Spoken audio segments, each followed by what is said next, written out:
Hello बच्चों, don't fear, the answer is here. नमस्कार दोस्तों, आप सभी का सुपर कंसेप्ट क्लासेस में स्वागत है और आप लोगों के लिए एमसीक्यू का महातांडव वाला वीडियो आ गया है। आज के इस वीडियो में आप लोगों को क्लास 12 इतिहास के फर्स्ट बुक का कंप्लीट एमसीक्यू क्वेश्चंस कराऊंगा। मतलब यहाँ पर मैं आपको जितना एमसीक्यू क्वेश्चंस कराऊंगा बस आप लोग इतना कर लीजिए, इससे बाहर आपका एक भी क्वेश्चन नहीं जाएगा, एक भी क्वेश्चन बाहर नहीं जाएगा।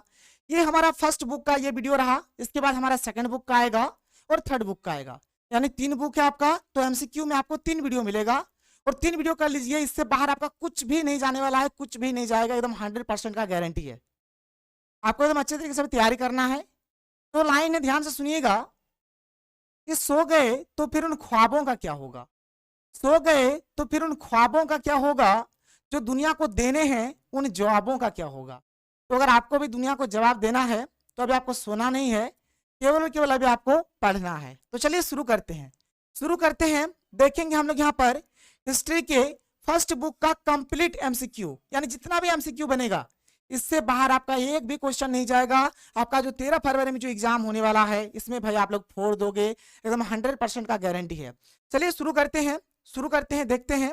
और देखो, जिस प्रकार से हम लोगों ने इंग्लिश में लाइव टेस्ट लिया था उसी प्रकार से मैं सोच रहा हूं कि हिस्ट्री में भी आप लोगों का लाइव टेस्ट हो जाए। एग्जाम से एक दिन पहले करीबन 300-400 क्वेश्चन का आप लोगों का क्या होगा, लाइव टेस्ट होगा। बहुत ही मजा आएगा, आपको टेंशन नहीं लेना है, ठीक है। ये चीज हो जाएगा जिससे आपका तैयारी बहुत ही धाकड़ तरीके से होगा। इसलिए आप लोग फटाफट हमारे चैनल को सब्सक्राइब कर लीजिए, चैनल को सब्सक्राइब करके रख लेना।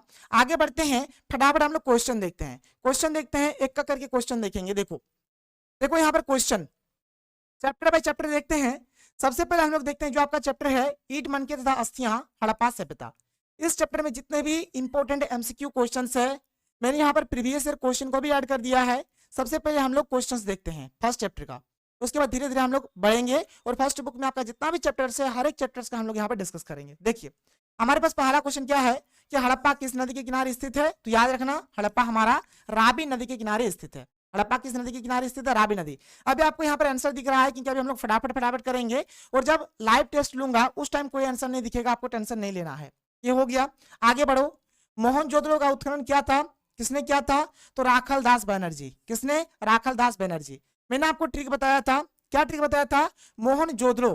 देखो एक दो को हटा देंगे तो आएगा जोड़ो, जोड़ो यानी हाथ जोड़ो। तो हाथ कौन जोड़ता है, जो दास होता है, जो दास होता है वही हाथ जोड़ता है। तो दास से हो गया आपका राखल दास बनर्जी और जोड़ो से हो गया आपका मोहन जोदड़ो। इसको आप ऐसे याद कर सकते हो, कोई दिक्कत नहीं है। आगे आ जाओ। देखिए क्वेश्चन नंबर 3 क्या है कि हड़प्पा सभ्यता में हमें हल के साक्ष्य कहां से प्राप्त हुए हैं, कहां से मिला है। तो हल का जो प्रमाण है ये हमें मिला है कालीबंगा से। कहां से, कालीबंगा से। आप कालीबंगा बोलो या फिर इसको कालीबंगान भी बोला जाता है, कालीबंगान भी इसको बोला जाता है। तो इसको याद कैसे करोगे, तो याद रखो हल हम लोग कहाँ पे जोतेंगे, तो हल हम लोग जोतेंगे बगान में। कहाँ पे, बगान में। तो आप यहाँ पर गौर से देखो, यहाँ पर आपका बगान आ रहा है, देखो यहाँ पर आपका बगान आ रहा है, बगान यानी काली बंगान, ठीक है। यहाँ पर काली बंगा, बात क्लियर। तो 3 का सही उत्तर यहाँ पर ऑप्शन नंबर 4 हो जाएगा। आगे आ जाओ, अगला क्वेश्चन देखो क्या है। अगला क्वेश्चन हमारे पास है, यहाँ पे देख सकते हो कि सिंधु घाटी सभ्यता का सबसे बड़ा शहर कौन सा था। सबसे बड़ा शहर का अगर बात करें तो मोहनजोदड़ो सबसे बड़ा शहर था, मोहनजोदड़ो सबसे बड़ा शहर था। आगे देखो लोथल कहाँ स्थित है, तो लोथल हमारा गुजरात में स्थित है। लोथल कहाँ स्थित है, गुजरात में स्थित है। और देखो यहाँ पर आप एक दो चीज याद रख सकते हो आप लोग, जैसे लोथल है, लोथल, ठीक है, जैसे गोदीवाड़ा, ठीक है, गोदीवाड़ा। या फिर आप यहाँ पर बोल सकते हो डाकयार्ड, ठीक है, क्या बोल सकते हो, डाकयार्ड। यानी गोदीवाड़ा का अवशेष कहां से मिला है, लोथल से मिला है। कहां से मिला है, लोथल से। डाकयार्ड का लोथल से। तो ये सब चीज आप यहाँ पर जान सकते हो। लोथल कहाँ स्थित है, तो लोथल हमारा गुजरात में स्थित है। लोथल कहाँ स्थित है भाई, ये हमारा गुजरात में स्थित है, गुजरात में स्थित है। इस बात को भी आप खोपड़िया में घुसा लो। आगे देखो सिंधु घाटी के निवासियों को किस धातु का ज्ञान नहीं था, तो इन लोगों को लोहा का ज्ञान नहीं था, मतलब इन लोग लोहा के बारे में कुछ भी नहीं जानते थे। धोलावीरा का खोज किसने किया, तो आर.एस. बिष्ट यानी कि रविंद्र सिंह बिष्ट ने। किसने, रविंद्र सिंह बिष्ट ने। मोहनजोदड़ो की खोज 1922 ईस्वी में किसने की, ठीक है, किसने किया भाई, तो राखल दास बनर्जी। अभी मैंने बताया ना, अभी मैंने बताया हाथ जोड़ो, हाथ कौन जोड़ता है, जो दास होता है। ये भी हो गया। सिंधु घाटी सभ्यता में हमें हल का प्रमाण कहाँ मिला, तो कालीबंगान में। देखो ये सब मतलब प्रीवियस क्वेश्चन है इसलिए मैंने लिख दिया है, इसलिए क्वेश्चन कुछ क्वेश्चन हो सके रिपीट भी हो जाए तो उससे आपको टेंशन नहीं लेना है, आपका रिवीजन हो जाएगा। आगे आ जाओ, सिंधु घाटी सभ्यता की जुड़वा राजधानी थी, किसको बोला जाता है? तो हड़प्पा और मोहनजोदड़ो को। किसको? हड़प्पा और मोहनजोदड़ो को सिंधु घाटी सभ्यता की जुड़वा राजधानी बोला जाता है।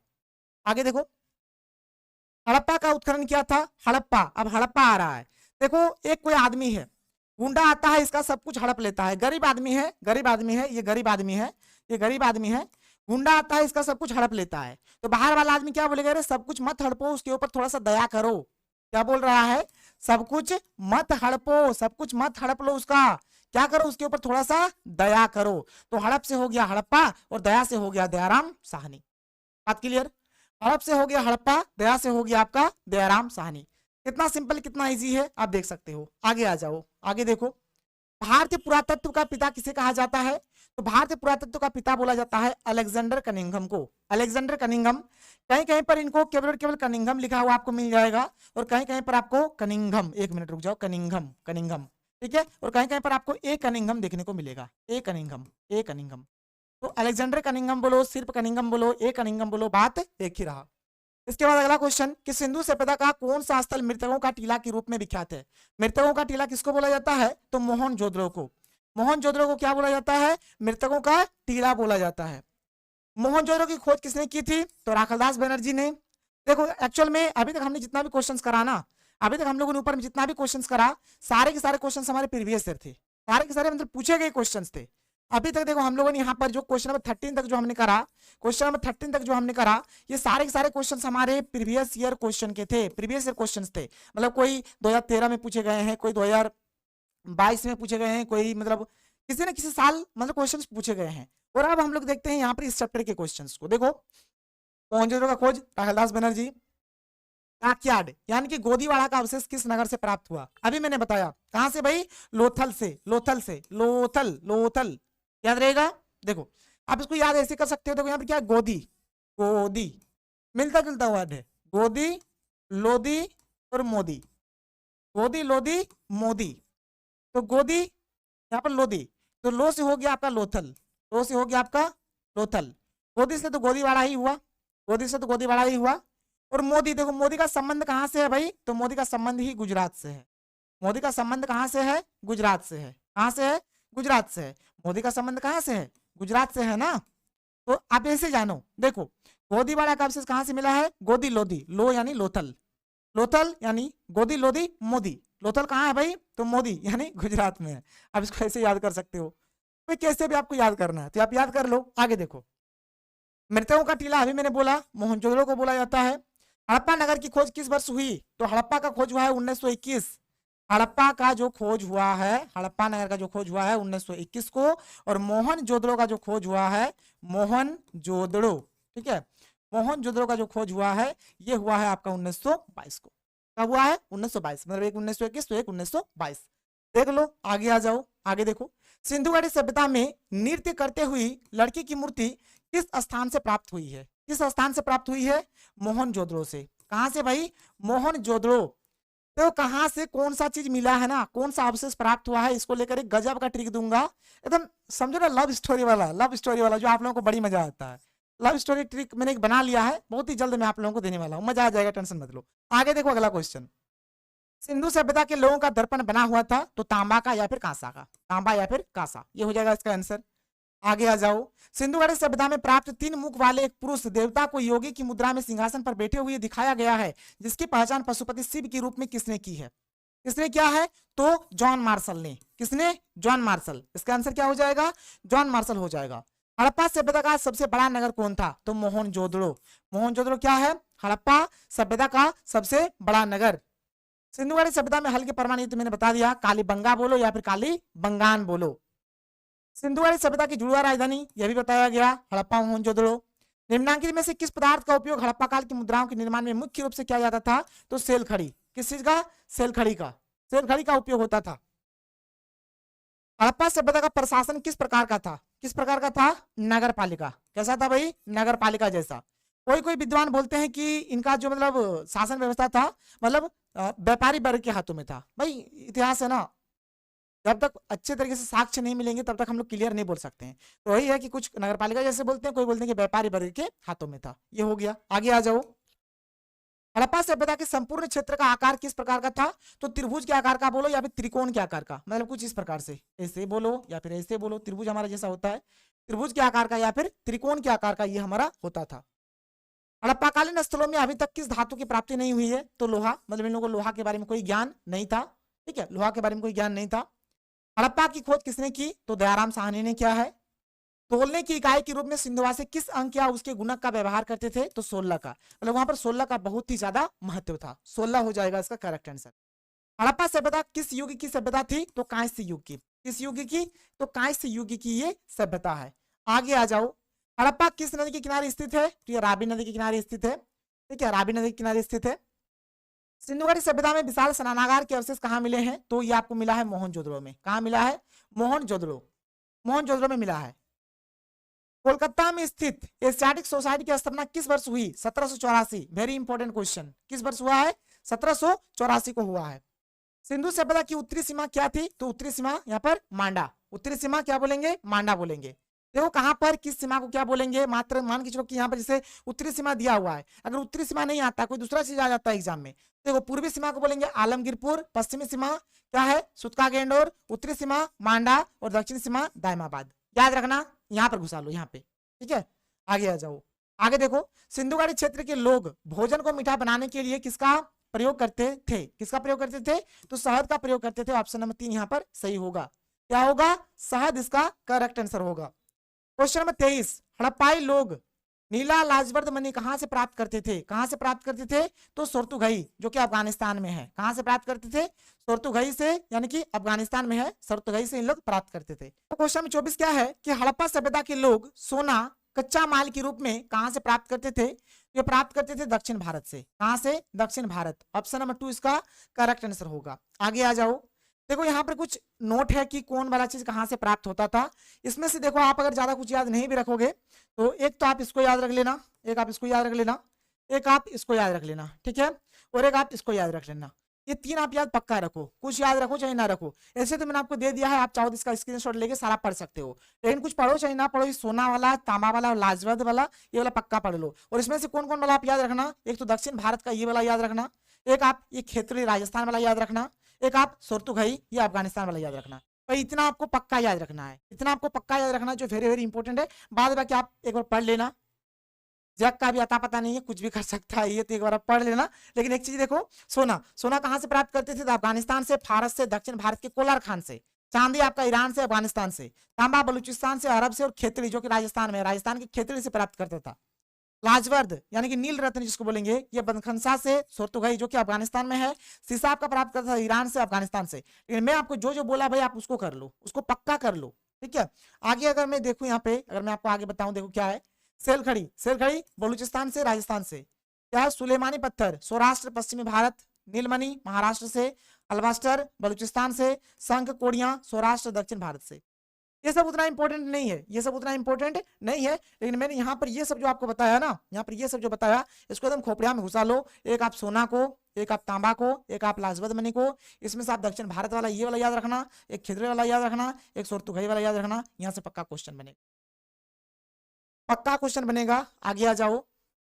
हड़प्पावासी किस वस्तु के उत्पादन में सर्वप्रथम थे? तो कपास, कपास का उत्पादन में इन लोग बहुत ही आगे था, बहुत ही सर्वप्रथम था इन लोग। कोई दिक्कत, कोई प्रॉब्लम नहीं हो रहा है। आगे देखो, कार्बन डेटिंग के आधार पर विकसित हड़प्पा काल कब से कब तक माना जाता है? तो ये माना जाता है 2500 से 1750 ईसा पूर्व, ये माना जाता है। बट यहाँ पर एक भी ऑप्शन नहीं है, इसलिए इनमें से कोई नहीं, ये वाला हो जाएगा आपका राइट आंसर। ये होगा राइट आंसर। आगे आ जाओ। सिंधु सभ्यता में गुजरात में बंदरगाह कौन सा था? तो लोथल। भाई गुजरात, लोथल। कौन बंदरगाह कौन था? तो ये लोथल, लोथल यहाँ पर बंदरगाह था। मोहनजोदड़ो कहाँ स्थित है? तो अभी पाकिस्तान में, वर्तमान की ये पाकिस्तान में ये स्थित है। क्वेश्चन 29, सिंधु सभ्यता के घर किससे बनाए जाते थे? तो ईंट से। किससे? ईंट से। ऑप्शन नंबर 1 इसका करेक्ट आंसर होगा। सुमेर से प्राप्त अभिलेख के अनुसार नाविकों का देश किसे कहा गया है? तो मेलुहा। मेलुहा को क्या बोला गया है? नाविकों का देश। मेलुहा को क्या बोला गया है? नाविकों का देश बोला गया है। लोथल की खोज किसने की? लोथल की खोज क्या है हमारा? SR राव, यानी कि शिकारीपुरा रंगनाथ राव। किसने? शिकारीपुरा रंगनाथ राव ने किया था। पुरोहित राजा का अवशेष किस नगर से प्राप्त हुआ? तो पुरोहित राजा का जो अवशेष है ये मोहनजोदड़ो से प्राप्त हुआ है। भाई ये सब ट्रिक है, एक ही ट्रिक में सब कुछ बता दूंगा, टेंशन आप मत लो, ये सब मैं आपको बता दूंगा। आगे देखो, हड़प्पावासी तांबा कहाँ से प्राप्त करते थे? तो खेतड़ी से। अभी बताया गया ना कि तांबा कहाँ से प्राप्त करते थे? खेतड़ी। खेतड़ी कहाँ है आपका? खेतड़ी है आपका राजस्थान में। कहाँ है आपका खेतड़ी भाई? राजस्थान। खेतड़ी कहाँ है? राजस्थान। याद रखना, भूल नहीं जाना, ठीक है। परदेसी परदेसी जाना नहीं मुझे छोड़ के, तुम याद रखना, कहीं भूल ना जाना। आगे देखो अगला क्वेश्चन, क्वेश्चन नंबर 34। धोलावीरा की खोज किस वर्ष हुई? तो धोलावीरा का खोज हुआ है आपका 1990-91 के आसपास, ठीक है। तो यहाँ पर 1990 ऑप्शन में है, मतलब ये आपका सही हो जाएगा। कौन क्या है? तो मैंने आपको बताया है RS बिष्ट ने, यानी कि रविंद्र सिंह बिष्ट ने। किसने? रविंद्र सिंह बिष्ट, यानी कि RS बिष्ट ने क्या है। आगे आ जाओ, अगला क्वेश्चन, क्वेश्चन 35। सिंधु घाटी सभ्यता में सोना किस स्थान से मिलता था? दक्षिण भारत। अभी बताया गया आपको, कहां से मिलता था? दक्षिण भारत से। हड़प्पा टीले, टीले लिखना, ठीक है, हड़प्पा टीले। हड़प्पा टीले का उल्लेख सर्वप्रथम 1826 ईस्वी में किसने किया? सबसे पहले करते हैं कौन? Charles mason. 1826 में कौन करते हैं? चार्ल्स मेसन करते हैं। और हड़प्पा, हड़प्पा का खोज कौन करता है भाई? तो दयाराम साहनी। दयाराम साहनी, दयाराम साहनी। ये सब चीज याद रखना, वेरी इंपॉर्टेंट है। दयाराम साहनी इसका करेक्ट आंसर होगा। इसके बाद देखो, मोहनजोदड़ो की खोज 1922 ईस्वी में किसने की? तो राखलदास बनर्जी। ये तो आपको बताया ही गया है। हड़प्पा सभ्यता में प्राप्त अवतल चक्की पर किस पुराविद ने प्रकाश डाला है? तो अर्नेस्ट मैके। बहुत इंपॉर्टेंट क्वेश्चन है, वेरी इंपॉर्टेंट। ये जो अवतल चक्की है, इस पर प्रकाश कौन डाला है? प्रकाश ने लाइट वाला टॉर्च नहीं मार दिया है, ठीक है, मतलब इसके बारे में कौन बताया है? तो ये हो जाएगा अर्नेस्ट मैके। क्या होगा? अर्नेस्ट मैके इसका करेक्ट आंसर होगा। सिंधु घाटी के निवासियों को किस धातु का ज्ञान नहीं था? तो लोहा हो जाएगा। मोहनजोदड़ो किस भाषा का शब्द है? तो ये एक सिंधी भाषा का शब्द है, जिसका मतलब होता है मृतकों का टीला। क्या होता है? मृतकों का टीला। कालीबंगान स्थित है कहाँ? तो राजस्थान में। देखो कालीबंगान कहाँ पर स्थित है भाई? तो राजस्थान में। याद रखना। आगे आ जाओ, आगे देखो, राय बहादुर दयाराम साहनी ने कहाँ उत्खनन करवाया था? यह हड़प्पा पे उत्खनन करवाया था। निम्नलिखित हिंदू देवताओं में से कौन सिंधव सभ्यता का प्रमुख देवता था? तो शिव जी। कौन हो जाएंगे यहाँ पे? शिव जी, भोले बाबा, हमारे महादेव जी। आगे देखो, सिंधु घाटी सभ्यता किसके समकालीन नहीं मानी जाती है? तो क्रीट की सभ्यता, मतलब ये क्रीट की सभ्यता के समकालीन नहीं है।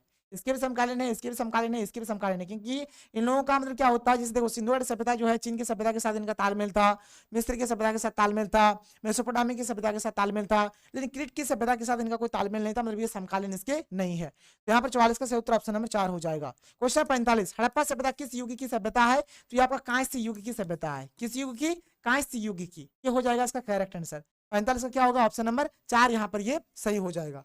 आगे आ जाओ, अगला क्वेश्चन देखो, क्वेश्चन नंबर 46 क्या है कि पुरातत्व के अंतर्गत निम्न में से कौन एक नहीं है? कौन नहीं है? तो पुरातत्व के अंतर्गत हमारा साहित्य नहीं आता है। ये भाई आपका हिंदी वगैरह में आ जाता है, हिंदी वगैरह में आता है, ठीक है, लिटरेचर वगैरह में आता है आपका ये सब साहित्य। और यहाँ पर पुरातत्व के अंतर्गत सिक्का, अभिलेख, भग्नावशेष, ये सब आ जाता है। ये बात को समझ ले आप लोग। आगे बढ़ो, आगे देखो, कलकत्ता में एशियाटिक सोसाइटी की स्थापना की किसने किया है? तो विलियम जॉन्स ने किया है। किसने किया है? विलियम विलियम जॉन्स ने। वेरी इंपॉर्टेंट है, देख लो इसको, विलियम जॉन्स ने किया था। पहली बार हड़प्पा को किस वर्ष उत्खनन किया गया? तो 1921 में। 1921 में सबसे पहले हड़प्पा को क्या किया गया? खोदा गया, उत्खनित किया गया। आगे क्या है कि सिंधु सभ्यता में गोदीवाड़ा लिखना, गोदीवाड़ा, ठीक है, गोदीवाड़ा। गोदीवाड़ा कहाँ से मिला है? गोदीवाड़ा कहाँ से मिला है? तो आपका मिला है भाई लोथल से। लोथल से मैंने आपको पहले ही पढ़ा दिया। गोदीवाड़ा जो है, गोदीवाड़ा जो है आपका, ये मिला है आपका कहाँ से? तो लोथल से। लोथल हो जाएगा इसका आंसर। आगे आ जाओ, सिंधु सभ्यता में नृत्य करते हुए लड़की की मूर्ति कहाँ से मिली है? तो मोहनजोदड़ो से। कहाँ से? मोहनजोदड़ो। मोहनजोदड़ो किस नदी के किनारे स्थित है? ये सिंधु नदी के किनारे स्थित है। किस नदी के किनारे स्थित है? ये सिंधु नदी के किनारे स्थित है। हड़प्पा सभ्यता भारत के किस भाग में विकसित हुई है? तो पश्चिमी उत्तर, मतलब पश्चिमी उत्तर भाग में ये विकसित हुआ है।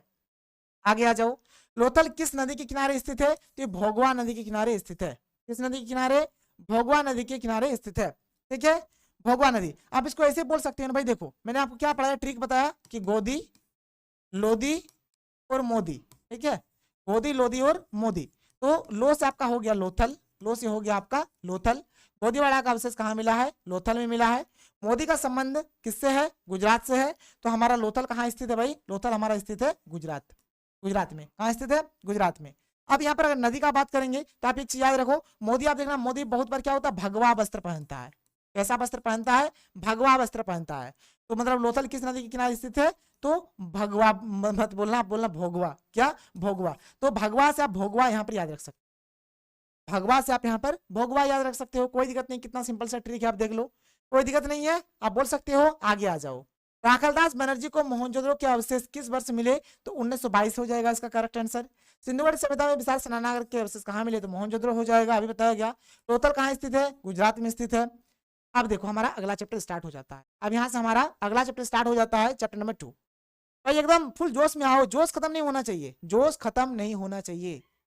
पहले मैंने बोला है कि भाई आपको सोना नहीं है, अगर सोओगे तो सब कुछ खो दोगे, तो सोना नहीं है। आपको क्या करना है, एकदम धाकड़ तरीके से पढ़ना है, क्योंकि कहावत है ना कि जिसने बोला कल दिन गया टल, जिसने बोला कल दिन गया टल, जिसने बोला परसों बीत गए बरसों, जिसने बोला परसों बीत गए बरसों, और जिसने बोला आज वही करेगा राज। तो करना है आपको भी राज, तो क्या करना है, अभी आपको पढ़ना है। चलो आ जाओ अगले क्वेश्चन की ओर बढ़ते हैं, अगले क्वेश्चन की ओर बढ़ते हैं। ठीक है, अगले क्वेश्चन की ओर बढ़ने से पहले हम लोग देखते हैं कि हमारा चैप्टर क्या है। तो हमारा अगला चैप्टर स्टार्ट हो रहा है, इसका नाम है राजा किसान और नगर।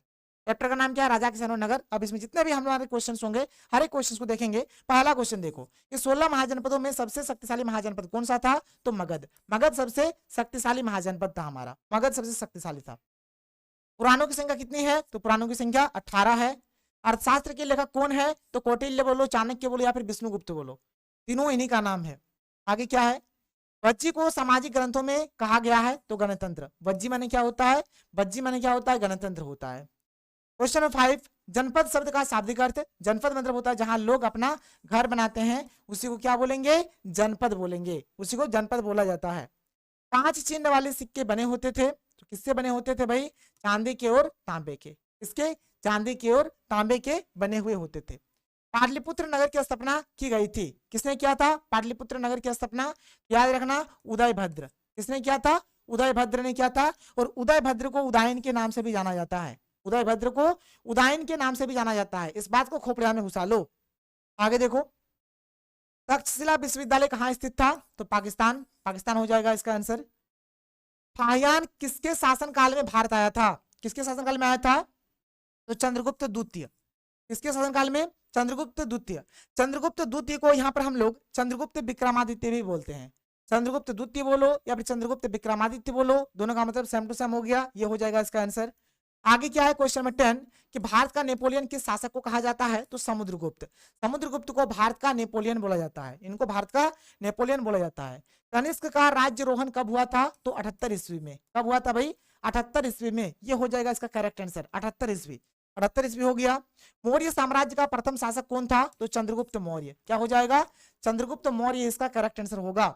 देखो यहाँ पर मैं आपको ट्रिक बता देता हूँ, कौन वाला किस शासनकाल में थे। देखो चंद्रगुप्त मौर्य, देखो चंद्रगुप्त मौर्य हमारे फर्स्ट वाले थे, पहले वाले। क्यों पहले वाले हुए, देखो ध्यान से, यहाँ पर क्या है भाई, चंद्र, चंद्र यानी चांद, चंद्र यानी चांद। आप बताओ चांद आपको कितना दिखता है, एक ही चांद दिखता है, तो चांद एक तो है, इसलिए पहला वाला हो गया चंद्रगुप्त मौर्य।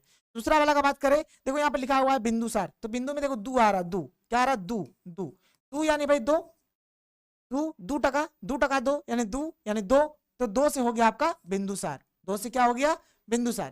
कोई दिक्कत कोई प्रॉब्लम नहीं है। चंद्रगुप्त मौर्य हमारा फर्स्ट में था, ये तो हो गया। अब बात करें अशोक का, देखो भाई अशोक अगर हम लोग लिखेंगे, अशोक अगर लिखना चाहे हम लोग तो कैसे लिखेंगे, पहले हम लोग ऐसे 3 लिखेंगे, पहले 3 लिखेंगे, मतलब पहले हम लोग 3 लिखेंगे, उसके बाद ऐसा डंडी देंगे, उसके बाद ऐसा डंडी देंगे, उसके बाद हम लोग अशोक लिखते हैं। मतलब देखो अशोक लिखने से पहले ही हमको 3 लिखना पड़ रहा है, पहले 3 लिखना पड़ रहा है, इसलिए तीसरे नंबर में हमारे कौन है, अशोक है। ये सब एग्जाम में पूछेगा। दूसरा शासक मौर्य वंश का कौन, बिंदुसार। पहला शासक कौन, चंद्रगुप्त मौर्य। तीसरा शासक कौन, अशोक। ये 3 भाई पूछेगा ही पूछेगा, पक्का है, कंफर्म है। आगे आ जाओ, मेगास्थनीज कौन था, तो ये एक राजदूत था। ये क्या था, एक राजदूत था जो चंद्रगुप्त मौर्य के दरबार में आए थे, और इनकी एक रचना है जिसका नाम है इंडिका। इनकी एक रचना है जिसका नाम क्या है, इंडिका। इंडिका की रचना किसने की है, तो मेगास्थनीज ने किया है, याद रखना। आगे आ जाओ, धम्म की शुरुआत किसने की थी, तो अशोक ने। अशोक ने क्या है, धम्म की शुरुआत की है, धम्म की शुरुआत अशोक हो जाएगा।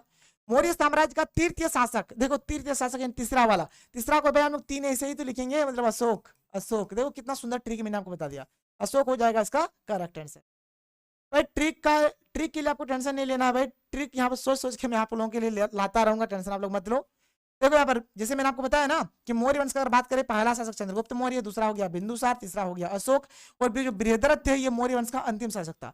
मौर्य वंश का अंतिम राजा कौन था, बृहद्रथ। कौन, बृहद्रथ इसका करेक्ट आंसर होगा, बृहद्रथ इसका राइट आंसर होगा। देखो यहाँ पर कुछ और पॉइंट्स है, देख लो। यहाँ पर क्या है कि महाजनपदों की संख्या कितनी है, 16 है। सबसे बड़ा महाजनपद हमारा मगध है। मगध की प्राचीन राजधानी राजगिर थी। यह कालांतर में मगध की राजधानी पाटलिपुत्र में स्थापित हुई। पहले मगध का राजधानी कहाँ था? राजगिरी था। उसके बाद ये पाटलिपुत्र में शिफ्ट हो जाता है। मगध की राजधानी आप राजगिरी बोलो, गिरिब्रज बोलो, पाटलिपुत्र बोलो, कोई दिक्कत नहीं है। कौशल की राजधानी श्रावस्ती, गंधार की राजधानी तक्षशिला, कंबोज की राजधानी हाटक, ठीक है, और वज्जी की राजधानी वैशाली। ये सब थोड़ा याद रख लेना। इन सबसे इंपॉर्टेंट है आपका ये और ये, वो कर लेना। बात क्लियर है? आगे आ जाओ। नालंदा विश्वविद्यालय की स्थापना किसने की? तो कुमारगुप्त ने किया था। किसने किया था? कुमारगुप्त ने।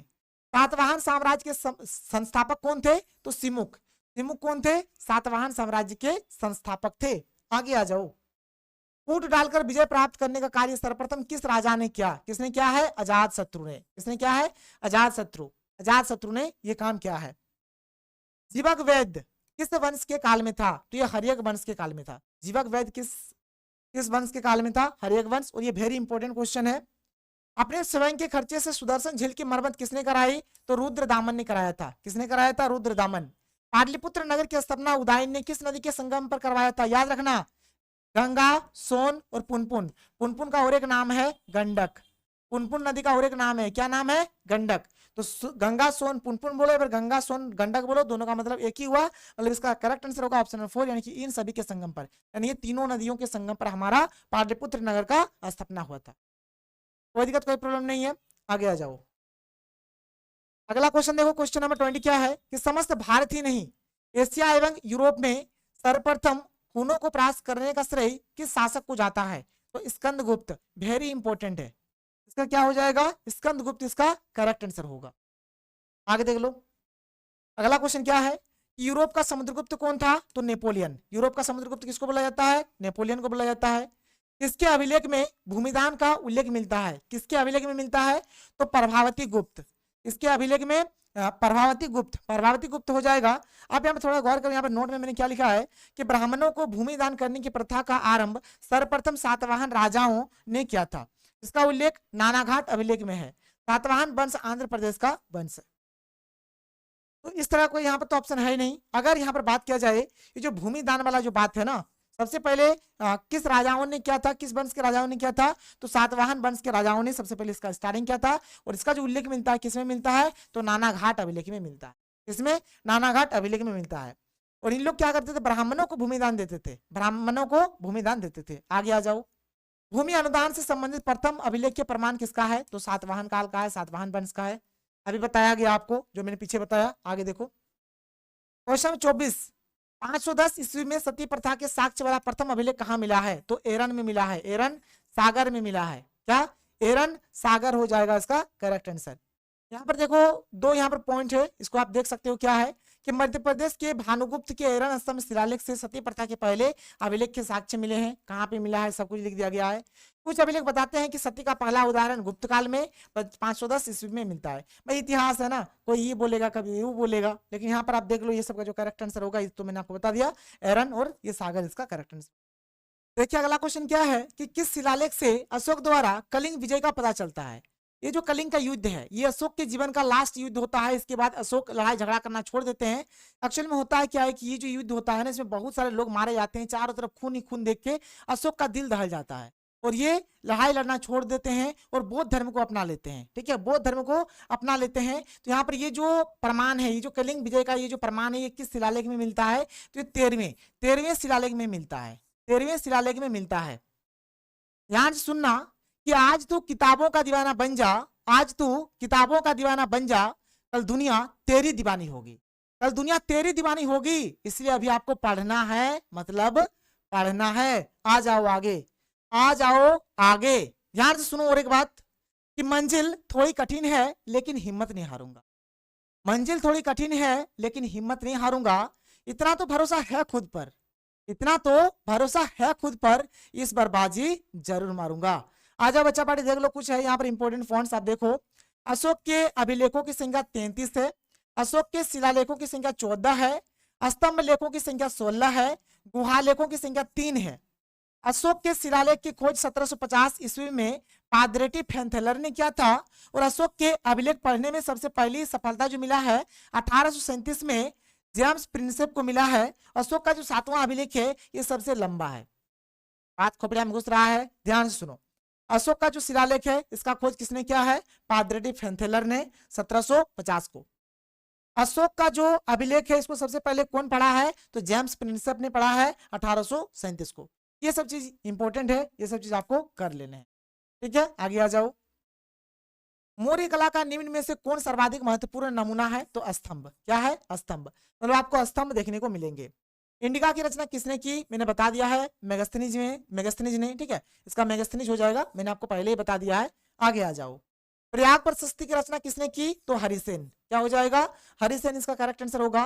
गुप्तों के काल में कौन सी चीनी यात्री भारत आया? तो फाहियान आया था। कौन आया था? फाहियान भारत आया था। भारत इतिहास का कौन सा काल स्वर्ण काल के नाम से जाना जाता है? तो गुप्त काल। गुप्त काल को यहाँ पर स्वर्ण काल बोलते हैं। गुप्त काल को स्वर्ण काल के नाम से जाना जाता है। अशोक किस वंश का शासक था? तो मौर्य वंश का शासक था। कौटिल्य की कृति क्या है? कौटिल्य यानी कि चाणक्य यानी कि विष्णुगुप्त, क्या इन्होंने लिखा है? अर्थशास्त्र। क्या भाई? अर्थशास्त्र हो जाएगा इसका राइट आंसर। मेगास्थनीज भारत में किसके दरबार में आया? तो ये चंद्रगुप्त मौर्य के दरबार में आए थे। मैंने आपको पहले ही बता दिया, जो मेगास्थनीज थे ये चंद्रगुप्त मौर्य के दरबार में आए थे। समुद्रगुप्त की जानकारी होती है किसमें? प्रयाग प्रशस्ति। किसमें? प्रयाग प्रशस्ति। प्रयाग प्रशस्ति सम्राट समुद्रगुप्त के दरबारी कवि हरिसेन द्वारा रचित लेख था। एक पुस्तक है, इस पुस्तक को किसने लिखा है? हरिसेन ने। किसने? हरिसेन ने।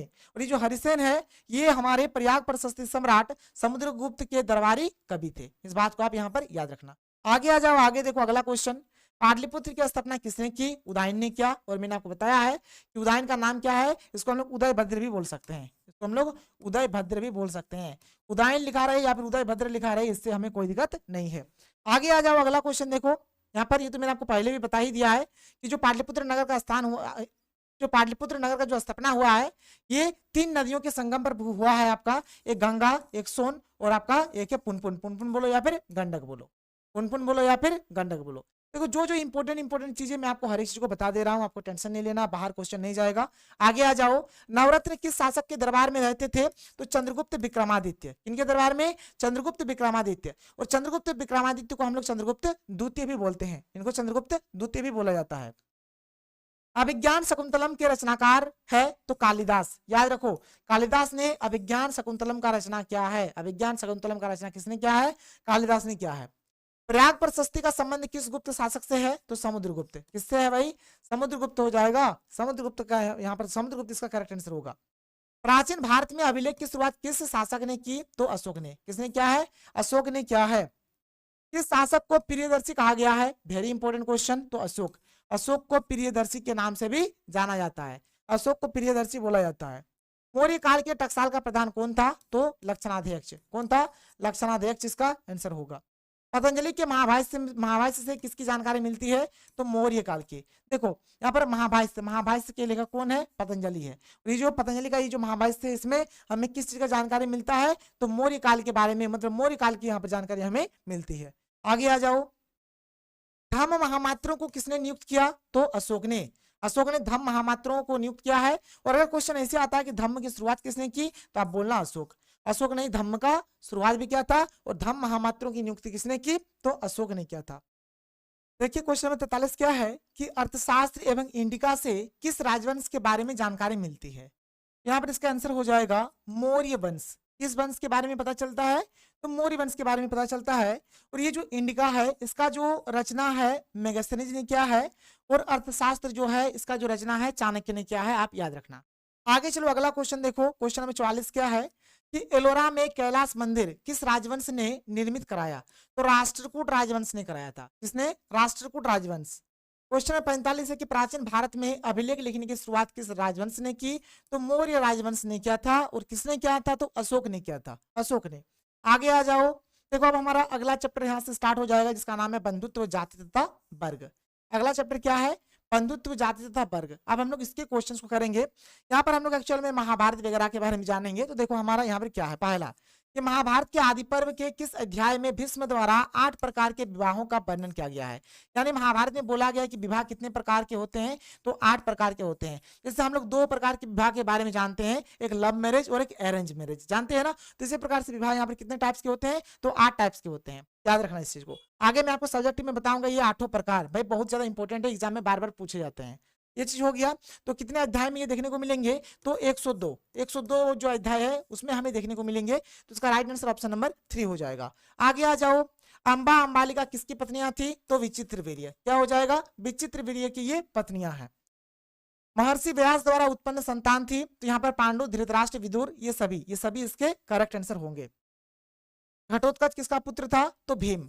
भीम की पत्नी का नाम हिडिंबा, यानी भीम और हिडिंबा के यहाँ पर पुत्र का नाम क्या है, घटोत्कच। और घटोत्कच भाई बहुत ही बलशाली था, बहुत ताकत था उनमें, बहुत ज्यादा ताकत था।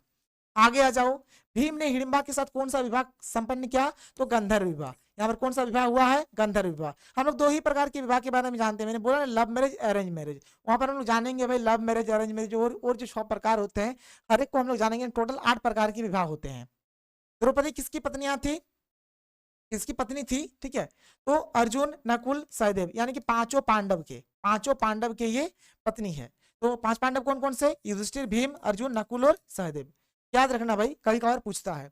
इसके बाद क्या है, देखो यहाँ पर एक लाइन आप देख पा रहे हो, ठीक है, ये गीता के किस अध्याय में वर्णित है। ये जो लाइन आप देख पा रहे हो, ये गीता के किस भाग में वर्णित है, तो ये दूसरे भाग में, ये दूसरे भाग में, अध्याय 2 में दूसरे भाग में ये वर्णित है। इस चीज को आप जान लो।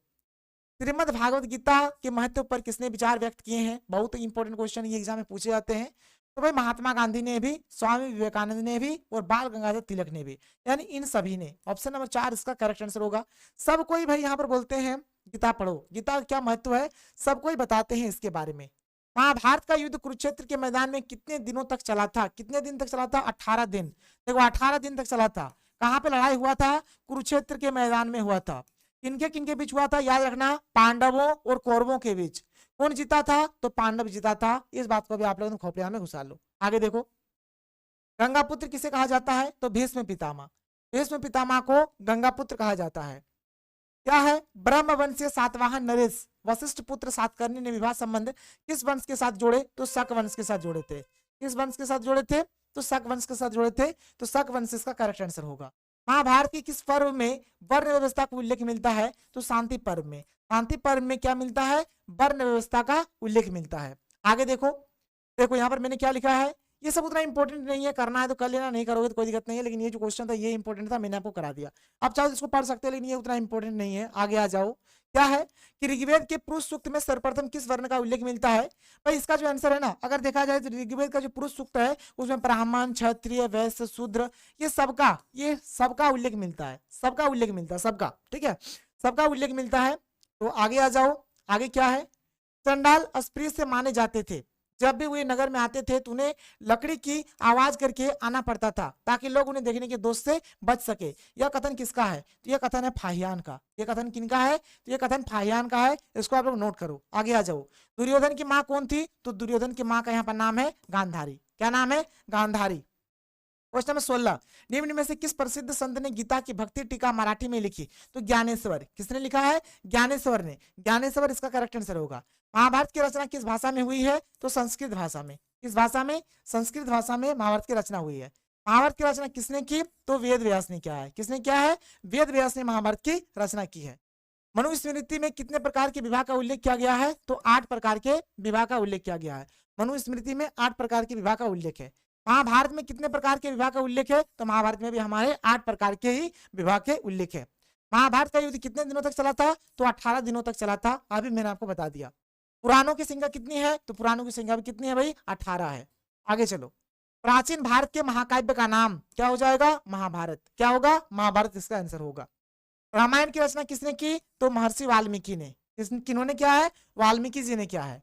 मनुस्मृति के रचयिता थे, तो मनु से ही आपका, मनुस्मृति से ही आपका मनु। किसने क्या है, मनु ने क्या है। अर्जुन किसके शिष्य थे, तो द्रोणाचार्य, गुरु द्रोणाचार्य के अर्जुन शिष्य थे। कर्ण की माँ कौन थी, कुंती। कर्ण की माँ का नाम यहाँ पे क्या हो जाएगा, कुंती हो जाएगा।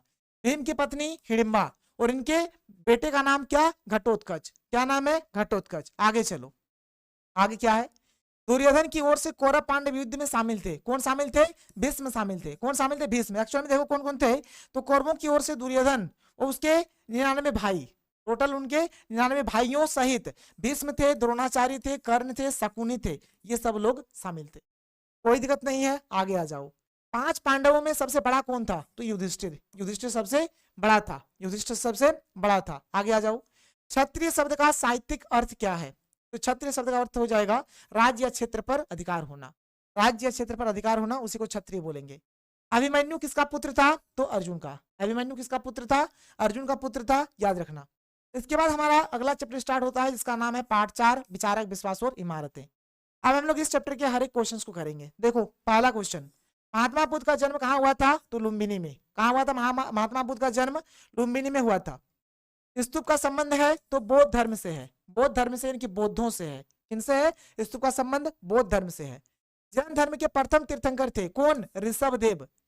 जैन धर्म के प्रथम तीर्थंकर कौन थे? ऋषभदेव थे। और महावीर स्वामी जो थे ना, महावीर स्वामी, ये अंतिम थे, ये अंतिम थे। और जो पार्श्वनाथ थे ये 23वें थे, ठीक है, ये 23वें थे, ये 24वें थे, और इसी को हम लोग अंतिम भी बोलेंगे। महावीर स्वामी जैन धर्म के अंतिम या फिर 24वें तीर्थंकर थे, और पहले नंबर पे हमारे ऋषभदेव थे, और पार्श्वनाथ हमारे 23वें नंबर पे थे। ये सब चीज आप लोग याद रखना। आगे आ जाओ। महावीर के बचपन का नाम क्या था? तो वर्धमान। इनके बचपन का नाम क्या था? वर्धमान था। किस पेड़ के नीचे महावीर को ज्ञान प्राप्त हुआ था? तो साल पेड़ के नीचे महावीर स्वामी को ज्ञान प्राप्त हुआ था। सांची मध्य प्रदेश के किस शहर में स्थित है? तो Raisen. Very important question, Raisen में ये स्थित है। देखो यहाँ पर कुछ समरी है जो वेरी वेरी इंपॉर्टेंट है, जो आपको जानना है। जैन धर्म के बारे में अगर हम लोग बात करें तो इसके जो संस्थापक है कौन है? ऋषभदेव। और ऋषभदेव हमारे जैन धर्म के प्रथम तीर्थंकर थे।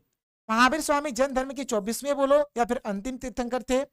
23वें तीर्थंकर कौन थे? पार्श्वनाथ, जो अभी मैंने आपको बता दिया। महावीर स्वामी के जो जन्म है 540 ईसा पूर्व वैशाली बिहार के पास कुंडा ग्राम में हुआ था। कहाँ हुआ था? मैंने आपको बता दिया। आगे आ जाओ। महावीर का वास्तविक नाम था वर्धमान। इनकी माता का नाम त्रिशला, पिता का नाम सिद्धार्थ, पत्नी का नाम योशदा, पुत्री का नाम अनुजया, इनको प्रिय दर्शना भी बोला जाता है। ज्ञान कहाँ पर प्राप्त हुआ था? तो जुम्बिक ग्राम में। किस वृक्ष के नीचे? साल वृक्ष के नीचे। कहाँ इनका मृत्यु हुआ है? मृत्यु स्थान क्या है? तो पावा।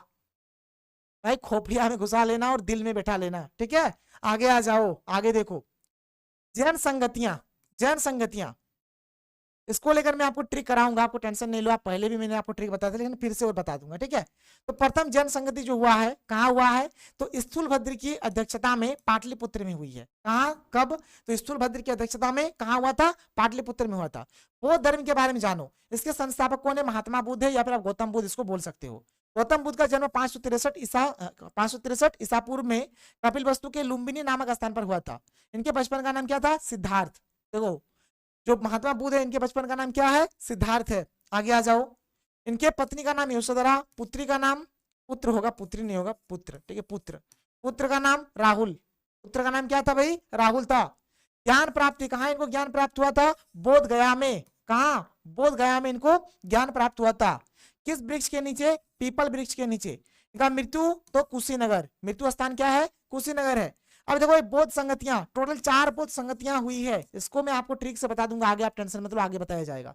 इसके बाद क्या देखो, बौद्ध संगतियां, जो प्रथम बौद्ध संगति है ये राजगिरी में हुआ है अजात शत्रु के शासनकाल में। द्वितीय बौद्ध संगति जो है ये वैशाली में हुआ है कालशोक के शासनकाल में, कालशोक के शासनकाल में। आगे आ जाओ। तृतीय बौद्ध संगति ये पाटलिपुत्र में अशोक के शासनकाल में हुआ था। और चतुर्थ बौद्ध संगति ये कुंडलवन में कनिष्क के शासनकाल में हुआ था। और इसको भाई मैं आपको लव ट्रिक से बता दूंगा। लव ट्रिक है हमारे पास, टेंशन मत लो। लव ट्रिक का भंडारा है, भले लव नहीं हुआ है लेकिन लव ट्रिक का भंडारा है, टेंशन मत लो, आगे आपको मिल जाएगा। आगे देखो, पहला क्वेश्चन, धर्म ग्रंथ सुत्त पिटक किस धर्म से संबंधित है? तो बौद्ध धर्म से। देखो भाई त्रिपिटक, त्रिपिटक जो होता है ना, त्रिपिटक हमारा जो है ये बौद्ध धर्म से इसका संबंध है। त्रिपिटक में 3 चीज शामिल है, कौन कौन? याद रखो, सूत पिटक, विनय पिटक, अभिधम्म पिटक। सूत पिटक, विनय पिटक, अभिधम्म पिटक। यहाँ पर सूत पिटक का बात है, सूत पिटक का संबंध किससे हो जाएगा? बौद्ध धर्म से हो जाएगा। आगे देखो, बुद्ध का बचपन का नाम सिद्धार्थ, अभी आपको पढ़ाया गया। तृतीय बौद्ध संगति किसके शासनकाल में हुआ है? कहाँ हुआ है? तो पाटलिपुत्र में हुआ है। कहाँ हुआ है? पाटलिपुत्र। भाई इसका मैं ट्रिक बता दूंगा, आप टेंशन मतलब बेफिक्र रहो। दिया सर अभी जिंदा है, टेंशन आपको नहीं लेना है, ठीक है, ये बता दूंगा आगे आपको। महात्मा बुद्ध का जन्म स्थान कहाँ? कपिलवस्तु। कहाँ हुआ इनका जन्म? कपिलवस्तु में हुआ है। जैन धर्म की 24वें तीर्थंकर तो महावीर स्वामी हो जाएंगे। प्रथम बौद्ध संगति किस शासक के शासनकाल में हुआ है? अजात शत्रु। इनके शासनकाल में, अजात शत्रु के शासनकाल में। प्राचीन भारत का विश्व प्रसिद्ध विश्वविद्यालय कहाँ स्थित था? तो नालंदा। क्या हो जाएगा? नालंदा विश्वविद्यालय हो जाएगा।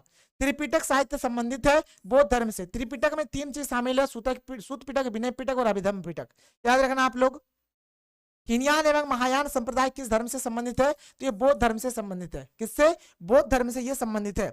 स्तूप संबंधित है, ये भी बौद्ध धर्म से संबंधित है। महावीर स्वामी की पुत्री अनुजया प्रियदर्शना का विवाह किससे हुआ? तो जमाली के साथ। किनके साथ हुआ है? जमाली के साथ हुआ। महावीर ने पार्श्वनाथ के सिद्धांत में कौन सा नया सिद्धांत जोड़ा? तो ब्रह्मचर्य का। किसका? ब्रह्मचर्य का सिद्धांत उसमें इन्होंने ऐड करा।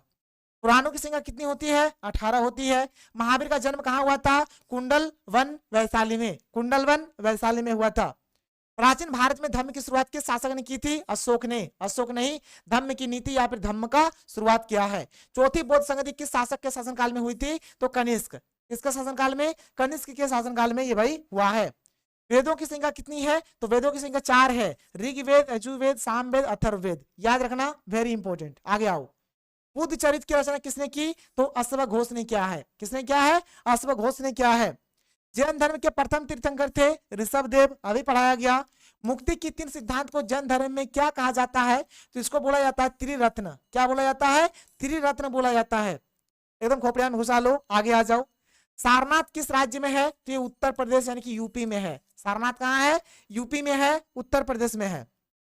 सांची स्तूप की खोज किसने की थी? Very important question. J Taylor ने किया है। किसने किया है? जे टेलर। सन 1818 में ब्रिटिश अफसर जनरल टेलर बोलो या फिर जे टेलर बोलो, इन्होंने ही सांची की खोज की है। इन्होंने ही क्या किया है? सांची को खोजा है, सांची की खोज की है। ऋग्वेदिक कालीन लोग किसकी पूजा करते थे? तो प्रकृति की। ये लोग प्रकृति की पूजा करते थे। प्रकृति हो जाएगा इसका करेक्ट आंसर। उत्तर वैदिक काल के अंत तक किसकी पूजा होने लगी? तो ब्रह्मा, विष्णु और महेश। किनका? ब्रह्मा, विष्णु और महेश जी का पूजा होने लगा। सांची स्तूप को संरक्षित रखने में अहम भूमिका थी। तो यहाँ पर एच कोल, शाहजहां बेगम, सुल्तान जहां बेगम, इनमें से सभी इसका करेक्ट आंसर होगा। सांची मध्य प्रदेश के किस जिले में स्थित है? रायसेन। वेरी इंपॉर्टेंट क्वेश्चन है। आगे आ जाओ। निम्न में से गौतम बुद्ध के शिष्य थे? तो यहाँ पर सब हो जाएंगे, आनंद एवं उपाली, कश्यप, ठीक है, सारिपुत्र एवं रुद्र, लायन, इनमें से सभी इसके करेक्ट आंसर होंगे। इसके बाद क्या है? कुंडल वन, यानी कि कुंडल वन कहाँ है? कश्मीर में। जो क्या चतुर्थ बौद्ध संगति किस शासक के शासनकाल में हुआ है? तो कनिष्क। कनिष्क के शासनकाल में हुआ है। आगे ट्रिक बता दूंगा, आप ये सब एकदम आसानी से कर लोगे। क्या है? सल्लेखन या फिर कायाक्लेश द्वारा मृत्यु का विधान किस धर्म में है? तो जैन धर्म में है। किसमें है? जैन धर्म में ये चीज है। नाथ मुनि का संबंध किससे है? तो वैष्णव धर्म से है। किस धर्म से है? वैष्णव धर्म से है। कालिदास, भवभूति, क्या है, सुबंधु एवं बाणभट्ट आदि किस धर्म के अनुयायी थे? तो ये लोग शैव धर्म के अनुयायी थे, शिव जी को मानते थे। अपार, सुंदर मूर्ति एवं नंदन का संबंध किस धर्म से है? तो ये शैव धर्म से है। किससे है? शैव धर्म से है, शैव मत के है। आगे देखो। भवभूति के मालती माधव में किस संप्रदाय का उल्लेख है? तो कपालिक। इसमें कपालिक संप्रदाय का। यहाँ पे क्वेश्चन है कि कादंबरी उपन्यास की स्थापना किसने की? तो बाणभट्ट ने किया है। वेरी इंपॉर्टेंट क्वेश्चन है भाई, ये एग्जाम में पूछा गया है। कादंबरी उपन्यास की यहाँ पर स्थापना या फिर रचना किसने किया है? तो बाणभट्ट ने किया है। बाणभट्ट ने कादंबरी ग्रंथ में किस संप्रदाय का उल्लेख किया है? तो पाशुपत संप्रदाय। किस संप्रदाय? तो पाशुपत संप्रदाय का उसमें उल्लेख किया गया है। महात्मा बुद्ध को ज्ञान की प्राप्ति कहाँ हुई? तो बोध गया में। कहाँ होता है? बोध गया में होता है। श्वेतांबर एवं दिगंबर का संबंध किस धर्म से है? तो जैन धर्म से है। किस धर्म से है? जैन धर्म से है। देखो, जैन धर्म की 2 मुख्य शाखाएं हैं, एक है आपका दिगंबर, एक है आपका श्वेतांबर। दिगंबर क्या है? संघ में साधु नग्न रहते हैं। मतलब देखो कि जो आपका दिगंबर होगा ना, दिगंबर में जो साधु लोग होगा वो नग्न रहेंगे। नग्न मतलब कुछ भी नहीं पहनेंगे, नंगे घूमेंगे, नंगे रहेंगे, ठीक है। और जो आपका श्वेतांबर संघ के जो साधु है वो श्वेत वस्त्र धारण करते हैं। नाम है श्वेतांबर यानी श्वेत वस्त्र धारण करेंगे, और एक है दिगंबर यानी कोई वस्त्र नहीं यानी कि नंगे रहेंगे। ये बात हो जाती है। यहाँ पे आगे देखो। वीर शैव या फिर लिंगायत आंदोलन का जनक कौन है? तो बांसबन्ना। कौन हो जाएंगे? बांसबन्ना इसका करेक्ट आंसर होगा। बांसबन्ना हो जाएगा भाई। ये वेरी इंपॉर्टेंट क्वेश्चन है, ये भी एक इंपॉर्टेंट क्वेश्चन है, नोट करो। आगे आ जाओ। बौद्ध परंपरा में अशोक ने कितने स्तूप बनवाए? तो 84,000। कितने स्तूप बनवाए हैं? 84,000 स्तूप बनवाए हैं। क्या है? हिनयानी पुस्तकें किस भाषा में है? तो पाली भाषा में। किस भाषा में? पाली भाषा में। देखो, वैष्णव मत के अनुयायी अलवार एवं शैव मत के अनुयायी नयनार कहलाते हैं। मतलब जो वैष्णव मत यानी विष्णु भगवान को जो मानने वाले जो अनुयायी है उनको अलवार बोलेंगे, और जो शिव भगवान, जो शैव मत के जो लोग हैं उनको हम लोग क्या बोलेंगे? नयनार बोलेंगे। और देखो, ये जो हिनयान है, हिनयान क्या है? बौद्ध धर्म से संबंधित है। हिनयान किससे संबंधित है? तो बौद्ध धर्म से ये संबंधित है। हिनयानी पुस्तकें जो है वे पाली भाषा में है। त्रिपिटक मैंने बोला है भाई 3 ग्रंथ इसमें शामिल है, एक सूत पिटक, एक अभिधम्म पिटक और एक हमारा विनय पिटक। विनय पिटक तो यहाँ हो गया, विनय पिटक, सूत पिटक और अभिधम्म पिटक। विनय पिटक, सूत पिटक और अभिधम्म पिटक। पाली क्या है? बौद्ध साहित्य की मुख्य भाषा है। पाली क्या है? एक बौद्ध साहित्य का ये मुख्य भाषा है। ठीक है, तो देखो भाई यहाँ पर क्या होता है, हमारा ये जो फर्स्ट बुक है, फर्स्ट बुक खत्म हो जाता है। फर्स्ट बुक पे आपको ये सब कर लेना है। आप लोग याद से और एक चीज कर लेना, जो 5 पांडव में आपको बताया ना, जो 5 पांडवों के बारे में जो मैंने आपको बताया, इसमें से ये भी आप करके रख लेना, इसमें से कौन सबसे बड़ा है और कौन सबसे छोटा है। मैंने आपको क्रम में ही लिख दिया है, आप वहां से देख लेना कौन सबसे बड़ा है कौन सबसे छोटा है, ये सब देख लेना। उसके बाद जो बौद्ध संगतियां हैं, इसको मैं आपको ट्रिक से बता दूंगा, आपको रटना नहीं है। ठीक है, तो चलो ये रहा हमारा आज का वीडियो। अगर आपको वीडियो पसंद है तो वीडियो को लाइक करिए, जितना हो सके वीडियो को शेयर करें। तो मिलते हैं हम लोग अगले वीडियो में। थैंक यू, जय हिंद।